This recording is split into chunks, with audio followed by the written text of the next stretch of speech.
Our next round is called This Is My, where we bring on a mystery guest who has a close connection to one of our panellists. This week, each of David's team will claim it's them that has the genuine connection to the guest, and it's up to Lee's team to spot who's telling the truth. So please welcome this week's special guest, Justin.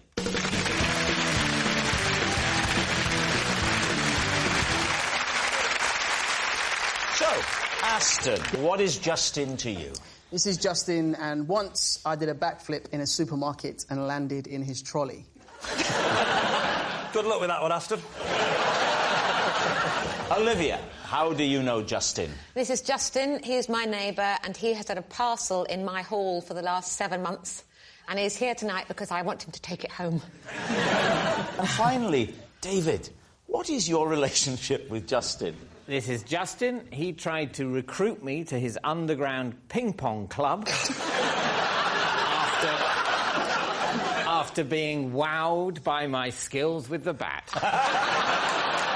So, Lee's team, where to begin? OK, so we know you can do the backflip, Aston. I've seen that in action, so that's true. However, there's a little bit of the story I'm doubting. OK. You flipped and you landed in his shopping trolley. Yeah. So the big question is, was that deliberate or was it an accident when you were shopping? An utter accident. Oh, come on! I promise you. Where was this? In, where was we, Asda? And whereabouts in the country was this? Peterborough. In Peterborough? My hometown, yeah. So I was with You're my from mum. It was Peterborough? literally, like, not long after myself and the boys did the X Factor, and it was just that kind of crazy time when it's a bit like, OK, everyone's... That like, kind of crazy time where you think, I'll carry on shopping in Asda in Peterborough? Why would you be doing backflips just casually in a supermarket? I mean, that's the bizarre bit, isn't it? Basically, some guy and his daughter just, oh, would you do it? Would you do it? Oh, she's a big fan. And I was just like, I mean, I'm in a supermarket. Were you on your own? Oh, no, it was with my mum. To my knowledge, there are 2 parts of a backflip. The second part is doing the backflip. The first part is having a quick look behind you to check there isn't a trolley or something like that there. Exactly. But that's not part of the backflip, is it? You can't say there's 2 parts of a backflip. The second part is doing the backflip. You could say that about anything. There's 2 parts of writing a symphony. The second part is writing a symphony. The first part is the day before you write a symphony. It's hard to believe that an experienced backflipper wouldn't at some point have learnt to just have a quick... It's actually on YouTube. It's on YouTube? You can check it. I can check it? Yeah. Well, then stay there. This is one of the easiest rounds we've ever had. I'm just checking it now, Aston. We'll use that for proof later. It would slightly be not in the spirit of the game, Lee, to... But also, it's not going to work on my hand, is it? That's not... You see? Better actor than you thought, Rob.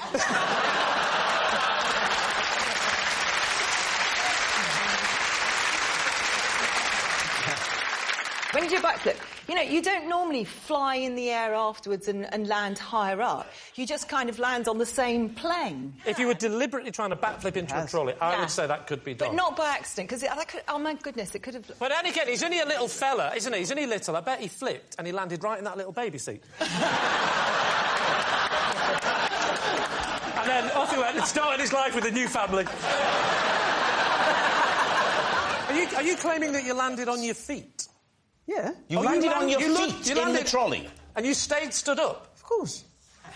Was this man pushing it at the time? No, it was there. Did he think you were a free me. gift with the cornflakes? Did you land facing him or facing away? I'll tell you what, I'll show you. Don't do it. I'm going to do it, just to prove you, right? Listen. Aston, darling, don't do anything dangerous. Aston, be careful. Let's just know, because I'm going to show you, and just I how wish high I brought as it well. up, I'm so sorry. It's fine.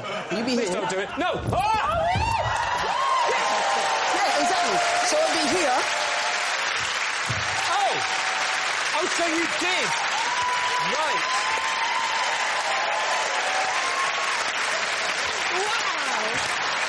I'm sorry, I take back everything I've said. However, you're still lying. Well, what about Olivia? OK. Oh, I've forgotten what she said. Olivia's got a package in her hallway that she's had for 7 months that he should have collected from her, and I'm quite annoyed by that already. When you say neighbour, you mean actual neighbour or Not communal... my immediate neighbour on either side, but he's 3 down the road. OK, and so he wasn't in and the package came to you with a little card or whatever posted to him to say where it was. Have you still got it? Yeah. Well, it's here in my dressing room. Why has it been 7 months? I don't know. I know he's a wildlife photographer, so he probably travels a lot. And when I've taken it to him, he hasn't been there, so I've left a note. It's still here. And then he's missed me and left a note going, I came, but it wasn't there. And in the whole 7 months, has he ever left a note to say, sorry, tried to catch... Oh, yes, 3. What did the note say? Sorry. That was it? Sorry about the package. I did try, but you weren't in. The question is this. What is in that package? I haven't opened it, but it's an irritating shape because you can't get the pushchair through the door hole. You have to fold down the pushchair to get past it. What? How so big it's is long it? and thin, and I think it might be, I don't know, a blind or a, curtain rail. What's the girth? Is it like that sort of girth? There's a lot of packaging around it. So he can't get through his letterbox. You haven't no. So you have to... That's the whole point. Well, that's been so irritating. We have to ring the doorbell. He's not there. OK. And she said it's really irritating. She sort of looked at him apologetically as if to say, I didn't mean to call you here on telly to say you're an irritating name. But she is a professional actress. I know. So, I mean, she could just be lying. That's very good, though. So you've brought it in tonight. You've brought it in. I thought this would be an extreme... Is this the only reason you've come on the show? Just to give back a parcel. What about David and the table tennis? Oh, we're actually going through with all that, are we? David, remind us of your supposition. He tried to recruit me for his underground ping-pong club because he was impressed by my skills with the bat. Can I just check, when you say underground, do you mean underground literally, it's underground, or do you mean it's a bit devious? I don't think there was any illegality, but it was, to a certain extent, subterranean. It was in a sort of basement. In his basement? No, in the basement of an advertising agency. Are you good at table tennis? I'm a bit good at table tennis. Not very good, but I'm better than you'd expect me to be. And how did this man see you play table tennis? Well, I played it there at the basement. How do you know him? He's a friend. I know him in my life. He works in the media. To be absolutely clear what you're saying, apart from me and Rob, you have another friend.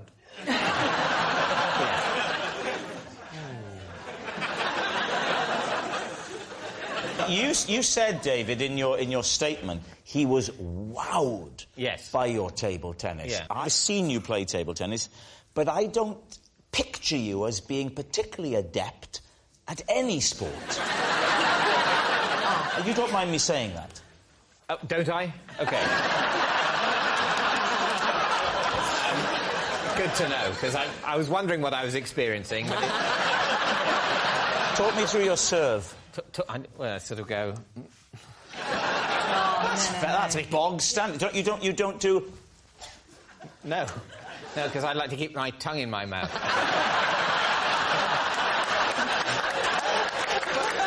Right, ready? OK. I played it to your forehand, you idiot. Well, I couldn't see the ball's invisible. Because you're not an actor of sufficient imagination, are you? If you were a better actor, Rob, you'd know which side that you serve. Do you want me to serve to you, David? What, don't stop playing with him? No. It's all right, we can get it over. No. Stop it. Give me your bat.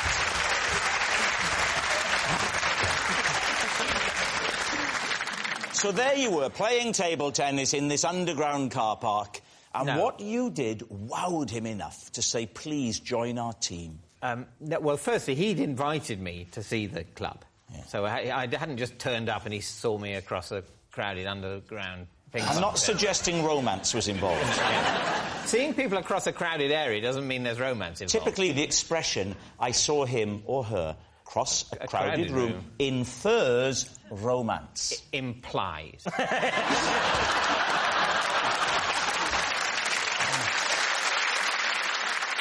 Well, we need an answer. So, Lee's team, is Justin Aston's shocked shopper, Olivia's neglectful neighbour, or is he David's ping-pong pal? I think anyone that's prepared to stand there that long while all this is going on is a wildlife photographer. Or one of the others, and he's been told to stand there for that long. If what you're saying there is true, Michaela, then we've had a wildlife photographer on every single episode. Do you know what he doesn't look like? A man who shops at Aston. He has got Waitrose written all over his face, hasn't he? I think Olivia's story is very believable. The apologetic look when she described him as an irritant is either the greatest piece of acting of my generation or a typically British response of, I've got my neighbour on telly and told the whole country how annoying he is. I'm torn, but I'll go with Olivia, then. You think it's Olivia? Right. Justin, would you please reveal your true identity? I'm Justin, and I tried to recruit David for my underground ping-pong club.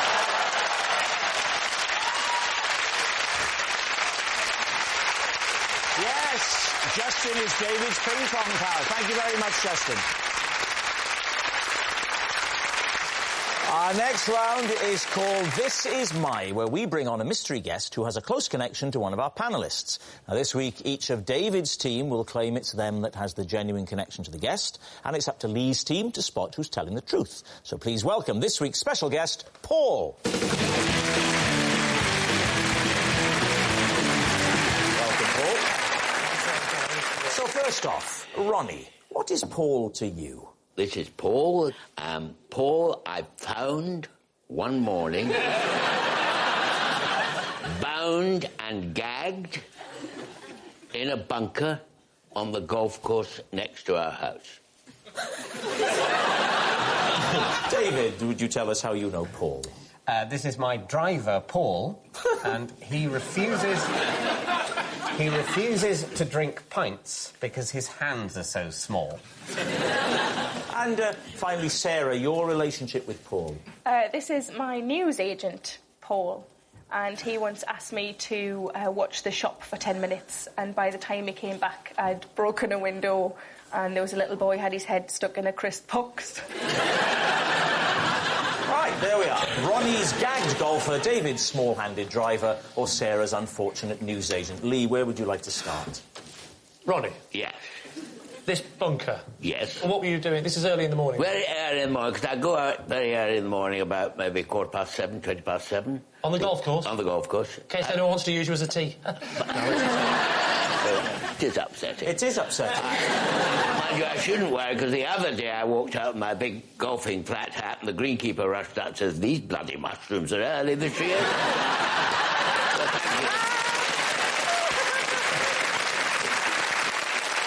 So you saw him to be truthful, the two dogs, they went into the bunker. I thought, well, they're sniffing about that. And I went over there, and there Paul was, bound and gagged, in the sand, in the bunker.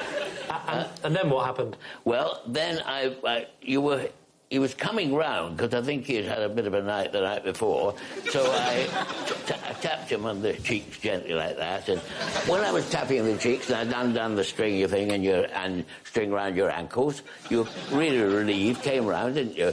And I took you back home to Anne for a cup of tea, a cup of bit of toast, and the dogs are very pleased to have found him. He'd been there all night. What was this? Was this some sort of prank? I mean, was it a stag do or something? Well, I didn't want to be too nosy about it. I wanted to look after him, get on the phone to his friend, have them collected and off the bloody premises.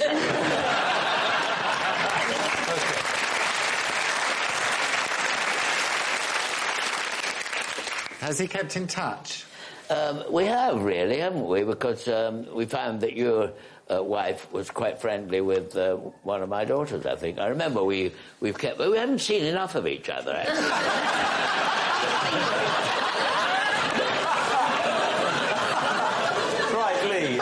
Who else would you like to question? OK, David. Yes, when you say he's he's your driver, I mean, he's picked you up on occasion. He was the driver on several series of Peep Show. So you're a professional chauffeur, are you? He's not allowed to answer, he's a professional driver. Yes. Have you ever picked me up? He's not allowed to answer.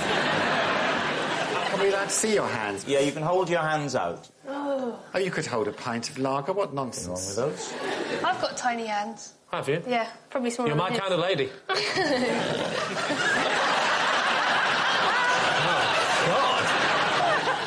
God! David, tell us about the whole business with the pints, then. What Paul told me is that he always chooses to drink bottled beer because when he holds a pint, this isn't at the wheel, is it? This is... No,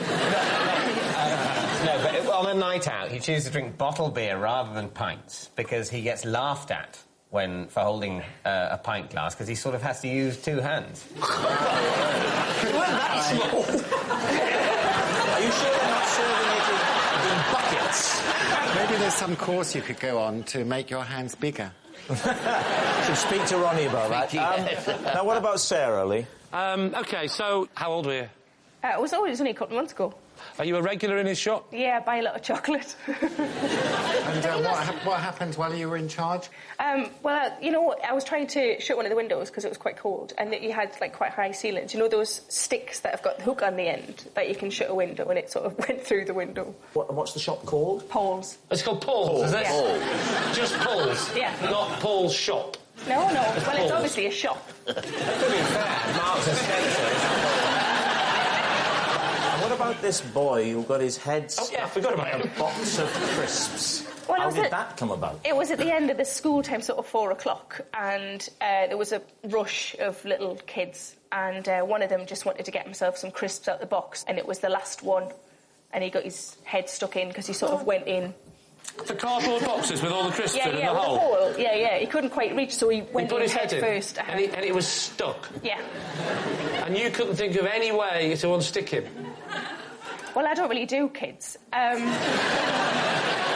The crisp box thing doesn't ring true. They're not that big, are they? You have to put your head in. If it was a little boy, you know, he hasn't got a head, no offence, the size of yours.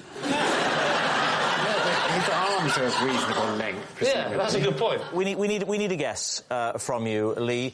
Is Paul Ronnie's bunker buddy, David's tiny-handed driver, or Sarah's unfortunate newsagent? He does look like a driver. Can I have a look at the back of your head? Back of his head? Yeah. Do you recognise the back of his head, Julian? He's a driver.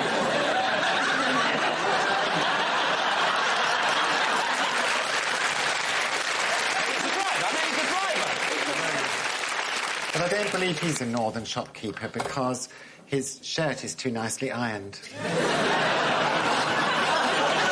See, this is the dilemma now. The dilemma is... You're saying there's no chance of it being It's Ronnie's. unlikely, but I'm not saying it's definite, right? I want that to be true more than any other story I've ever heard in my life. Because that's what I want to see Ronnie doing in the big chair next time.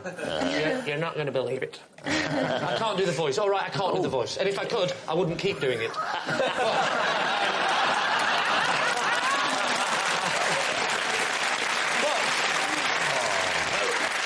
Ronnie, can you do an impression of Rob? No. I've never felt the need to do an impression of Rob. No.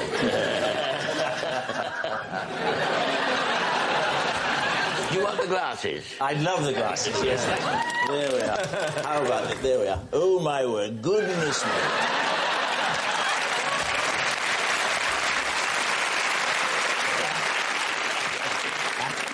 And in a packed programme tonight. Good Lord, you get vertigo in those. Oh, God. Nobody without these, you know. God. So, what are you going to go for? I don't know. What do you think? I think it's the driver. You think it's David's driver? Holly? Yeah, I think it's David's driver. I think it might be Sarah because she looks like the kind of person that could break a window and almost kill a small boy in 10 minutes. I'm going to overrule my team and say it's Sarah. Oh, bold. OK, you're saying that it's Sarah and the newsagent. OK. Paul, would you please reveal your true identity? I'm Paul, I'm David's driver, and I don't think time's cut my hands are small.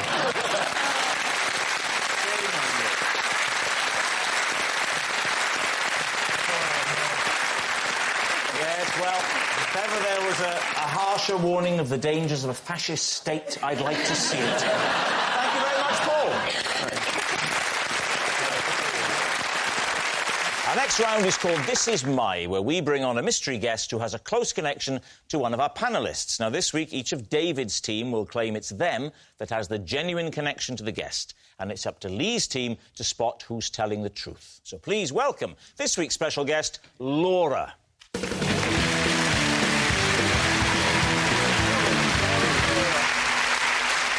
So, Fiona, what is Laura to you? This is Laura. She fell asleep when she came on the Antiques Roadshow while an expert was valuing her egg cups. Mickey, how do you know Laura? This is Laura. She owns my local chippy. And she said if I got her close to Steve, she would give me free chips for the rest of the year. Finally, David, what's your relationship with Laura? This is Laura. She's the first woman I ever bought flowers for. I gave them to her to say sorry for being sick on her floor. So there we are. Fiona's conked-out collector, Mickey's chip shop chum, or David's bouquet buddy. Lee's team. OK, so, Mickey, when was this incident?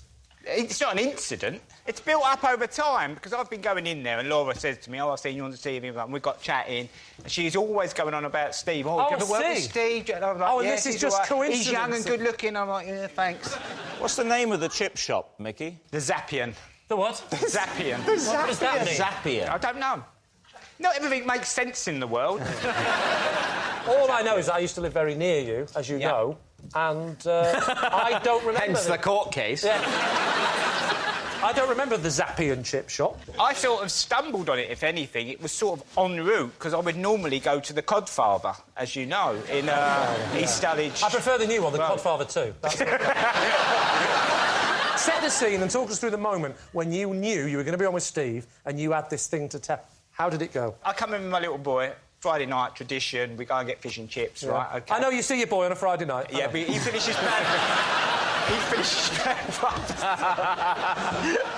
I get the tag removed for the evening, and we go and pick it up. I walk in, and I say to her, I'm only on with that Steve Jones, who you always go on about, like, you know, roughly that. We have a chat. This is what... And she says... She said, could you get me on the show? I'd love to meet him. Could you... And I said, yeah, I think I can. Yeah. I didn't run round there and knock her up in the morning. Well, Mickey, no one doubts what you'll do for a free bag of chips. Laura, can you look at me, Laura? Laura's not allowed to speak, Steve. No, she's not speaking, she's just looking at me. She's not allowed I don't want her to speak, I just want her to... She's not drowning, Steve. No. She's not allowed to look at me. No. She can look at you. Oh, that's all I want, I'm not going to speak to her. That's how it always starts, isn't it? Now, is this close enough, He wants do to you see think? if she looks adoringly, doesn't he? That's the thing. She couldn't look any less interested. This lady does not care for me. Not at all. Not in the slightest. Nothing. And yet, you watch what happens now.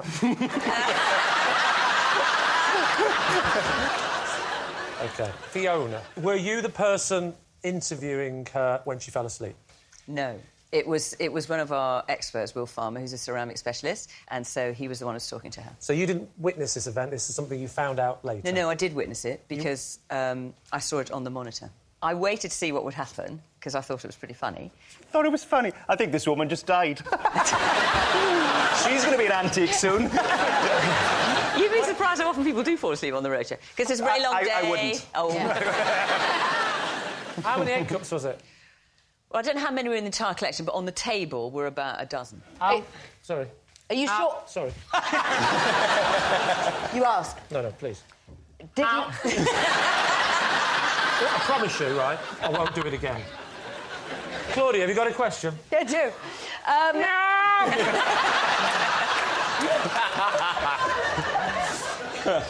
Did Laura immediately say, yes, I've fallen asleep? Like, was she open about falling asleep, or did she wake up and do that thing where, I think I've got away with this? She kind of went like that. How much? Tell me the period of time from when you noticed her falling asleep to when she woke up. It was only about 30 seconds, probably. It's not, 30 not That's a long time on television to have someone falling asleep. Yeah, This didn't end up in the finished show, It didn't. No. And Laura was embarrassed. Because the egg cups weren't quite interesting enough. Oh, dear. OK, David, tell us your fact again, if you can remember it. Well, she's the first woman I ever bought flowers for, and it was to say sorry for being sick on her floor. Right. When was this? I was a student, so it would have been in the mid-90s. Was it a party? It was sort of...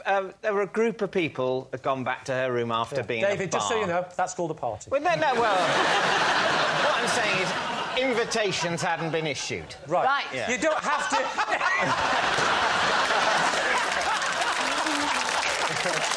There's a gang of you, you've gone back, Yeah. you're drunk. At what point do you throw up? You are not awful. Claudia, wait a minute. We don't know if he was drunk or not. Were you drunk? I was drunk. OK, he's drunk. So you get back to the room, you put on some music. What do you do? Well, there was definitely drinking. Yes. I think there might have been crisps. Right. I'll tell you what, all the clues are saying party. Yeah. It is looking that way, isn't it? There was a brief round of musical statues, but it didn't really...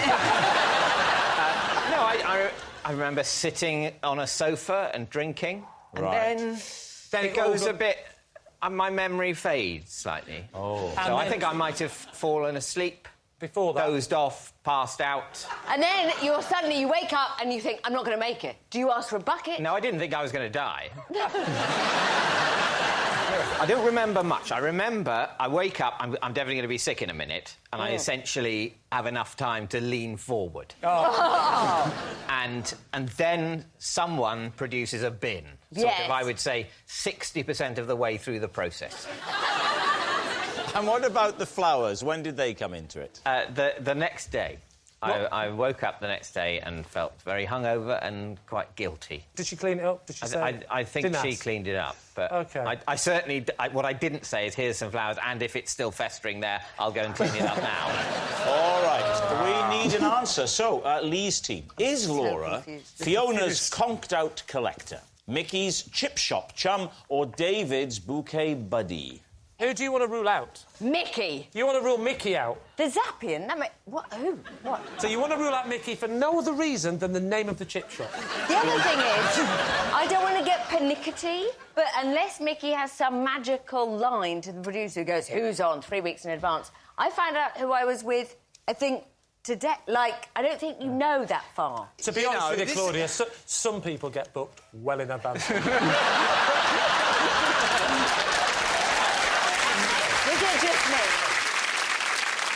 I think she went to university with David and he threw up on her carpet. Mitchell's not vomiting on people's carpets. He's a class act. The one thing you can say about vomit is that everyone's done it, including the Queen.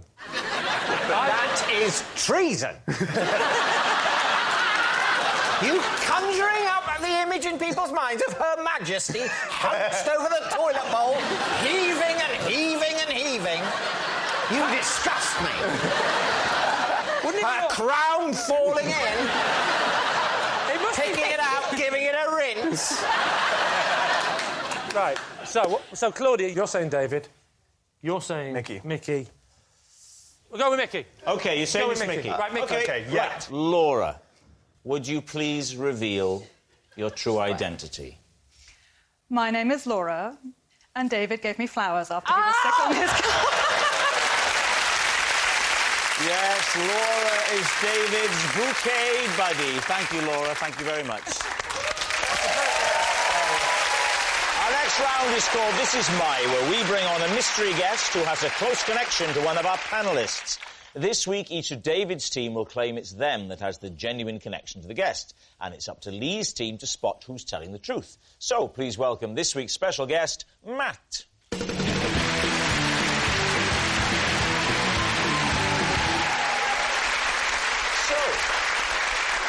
Adam, what is Matt to you? This is Matt. He was my window cleaner, but I had to let him go when I found out he was afraid of ladders. Jason, how do you know Matt? This is my estate agent, Matt, and we once were meant to look at a property, but instead we watched a dog give birth. Finally, David, what is your relationship with Matt? This is my car dealer, Matt. And I once made him change the colour of our car twice because I was offended by its hue. So there we have it. Lee's team, where to begin? Jason. Yes? You were looking round a house at the time, were you, to possibly buy? I was about to, yeah. We were going to look at a property, and as we approached that, someone came out of a neighbouring property and said, you know, my dog's in distress, can you come and help? So we did. What assistance did you think you could give? Well, we did a bit of looking on the phones and working out what we should do. You were Googling it? Yeah, I mean... That is always a worrying sign for a midwife. Did you? When she called you in, then, she didn't know that the the dog was about to No, give she birth? didn't. She didn't know that the dog was pregnant. Wow. What did she think was wrong with it? I don't know. That it was his stomach was sort of distended or something. Yes. Yeah. Was she the brightest of people? Did you then go on and buy that property? No, because they had a rifle range next to it, so I didn't bother. Really? There was a rifle range next to this house. there was... And he hadn't mentioned that. No. If this is true, he's a typical shifty estate agent. Now, you see, he didn't even smile or bat an eyelid then, which means he's used to hearing it. He's an estate agent. What was the dog's name? Do you remember? Penny. Penny. Oh, the penny dropped.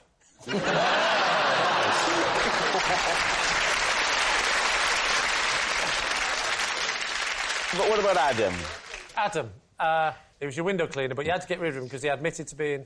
Scared of ladders. So, how long had he been your window cleaner for? About 2 years. And why hadn't it caused problems up until that point? He was working with a partner, who was another window cleaner. Oh, he used to do ground floor and the other fellow used to do the top floor? Yeah. So no, come on, really? We genuinely didn't realise until all of a sudden his partner, who was called Matt... Oh, he was called Matt as well? He was called Matt as well, so Matt and Matt.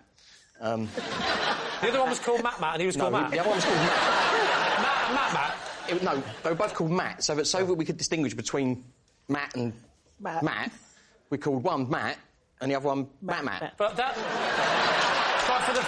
for the first half of the second name, they're both looking. Matt. Oh. Matt. Oh, it's not me. No, you have to say you better calling him Matt and not Matt, because then you got a different word at the beginning. Matt and not Matt would have been a much better system. Or maybe Matthew. Yes. Still a problem with the MA, though. Okay. Matthew. Oh, not Ben. Is it such a huge waste of time, though, that millisecond of confusion? I mean, do you think everyone's name should start with a different letter? It should be like billions of letters, so that you don't have that millisecond of, oh, my name begins with D. Oh, no, it's not David, it's Daniel. I've wasted a part of my life. I would prefer that. So you'd never noticed that he was always on the ground floor?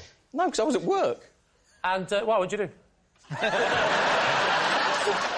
How did you discover that Matt was afraid of ladders? The specific moment.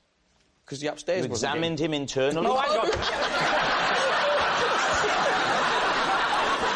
That's a very strange way of doing it. I sense fear in you. I don't think you'll be cleaning my windows for much longer. No wonder he's frightened to go up a ladder. I bet the coming down bit was more scary. I'm here! I'm waiting!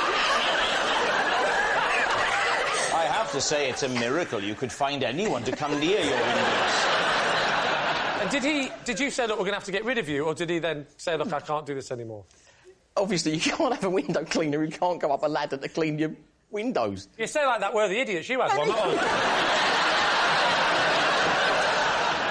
No, he knocked it on the head. He's no longer a window cleaner. Right, so you had to sack him, basically? I kind of ducked out of the conversation and left it to my wife. Right. He came back round to do the windows and she confronted him about the lack of attention upstairs. And did he fess up? Did he go...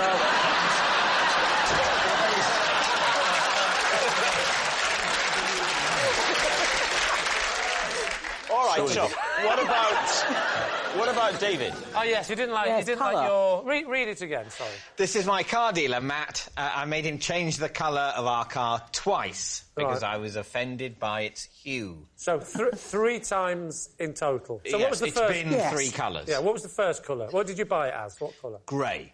What was the model? It's a BMW. Okay. And it's...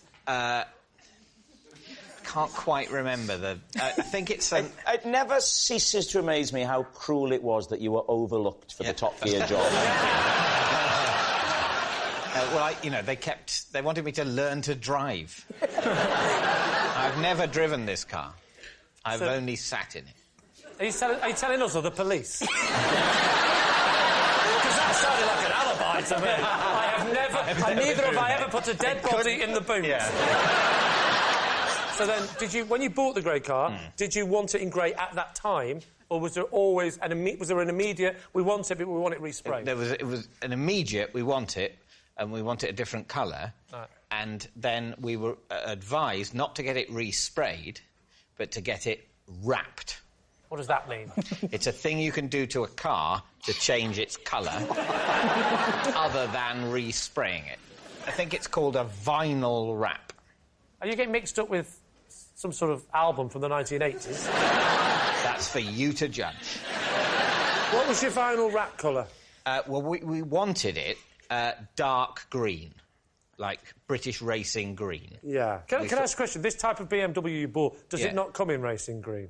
Well, I don't know, but this was it was hard enough to find that we didn't want to... They are quite rare, aren't they, BMWs? Very, very rare.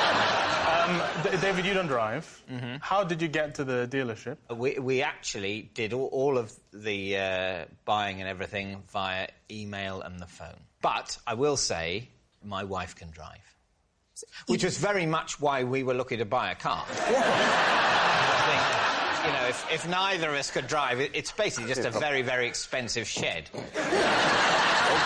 you said racing green, then the car arrives, or you go to get it, and what colour is it? More of a felt tip, more of a Kermit green. So which colour did you go for next? Blue, dark blue. And how's that panned out for you? It's nice.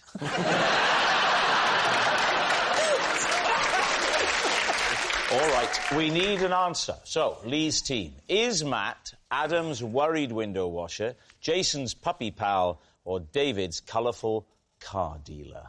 I'm feeling Jason because he came up with a couple of really nice little details very quickly, like the shooting range and Penny. What about Adams? He's making life hard for himself. If he's making this up and he's decided to call both the window cleaners Matt, and then he had to invent another, so we called him Matt. How big is your house, Adam? Because it doesn't look very big on EastEnders. And what about David in his car? Now, David in his car is an interesting one because I can believe this of David. Yeah. The bit I can most believe is a burly mechanic coming round, or burly salesman, going, I know that's not what you ordered, but you're having it. And David going, OK, thank you. What? That's the bit I most believe. So what do we think? I'll give it Jason. You think it's Jason? What are you thinking, Phil? I'm thinking Jason. Oh, you're thinking Jason as well? Jason. We'll go with my team then and say Jason. OK. Yes. Matt, would you please reveal your true identity? I'm Matt, and David made me change the colour of his car twice. Thank you very much, Matt.